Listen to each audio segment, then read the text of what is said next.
हक की कहानी। दोस्तों, जिस घर को एक बहू ने अपने खून पसीने से सींचा, जब उसी घर में उसके हक की बात आई तो अपने ही लोग उसके दुश्मन बन गए।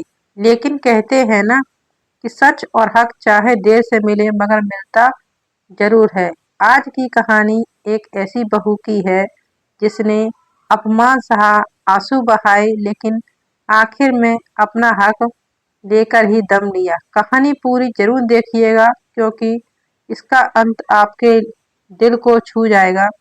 एक छोटे से गांव में रमा नाम की लड़की रहती थी।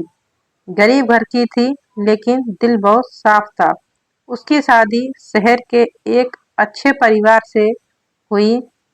पति मोहन सीधा साधा आदमी था और अपनी पत्नी से बहुत प्यार करता था। शादी के बाद रमा ने पूरे घर को संभाल लिया।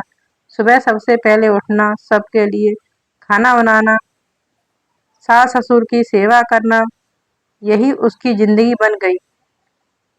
सास कमला बाहर वालों के सामने तो रमा की तारीफ करती लेकिन अंदर ही अंदर उसे नौकरानी समझती थी। एक दिन पड़ोस वाली बोली, कमला बहन तुम्हारी बहू तो लक्ष्मी है। कमला ताना मारते हुए बोली, अरे रहने दो, गरीब घर की लड़की है, काम तो करेगी ही। रमा ने दो बात सुना ली। उसकी आंखें भर आईं लेकिन उसने कुछ नहीं कहा। दोस्तों, कभी कभी इंसान अपनों के लिए सब कुछ कर देता है लेकिन बदले में उसे प्यार नहीं, सिर्फ ताने मिलते हैं। रमा भी चुप थी क्योंकि उसे अपने रिश्ते बचाने थे। लेकिन किस्मत अब उसकी जिंदगी ने बड़ा तूफान लाने वाली थी। कुछ महीनों बाद मोहन बीमार रहने लगा। डॉक्टर ने बड़ी बीमारी बताई। इलाज में बहुत पैसे लगने लगे।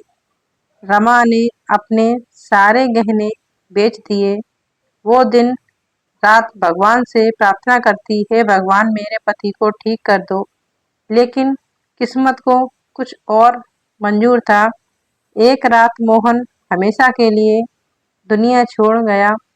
पूरा घर रो रहा था लेकिन सबसे ज्यादा टूटी हुई थी रमा। पति की मौत के बाद सास का व्यवहार पूरी तरह बदल गया। कमला बोली, अब इस घर में तेरा क्या काम? मेरा बेटा ही नहीं रहा तो तेरा यहाँ कोई हक नहीं है। रमा रोते हुए बोली, माँ जी, ये घर मेरा भी है, मैंने भी इसे अपने समझ समझकर संभाला है।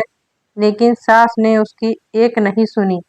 कुछ दिनों बाद कमला ने सारी जमीन और घर छोटे बेटे के नाम करने का फैसला कर लिया। रमा को पता चला तो उसके पैरों तले जमीन खिसक गई।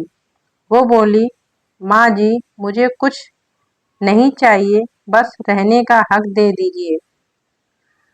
कमला गुस्से में चिल्लाई, हक? तेरा कोई हक नहीं है इस घर पर। उस रात रमा बहुत रोई। उसे लगा अब उसकी जिंदगी खत्म हो गई। तभी गांव की एक बुजुर्ग औरत उसके पास आई। उसने कहा, बेटी, बहू का भी उस घर पर हक होता है। तू डर मत, अपने हक के लिए लड़। अगले दिन रमा पंचायत पहुंच गई। पूरा गांव इकट्ठा हो गया।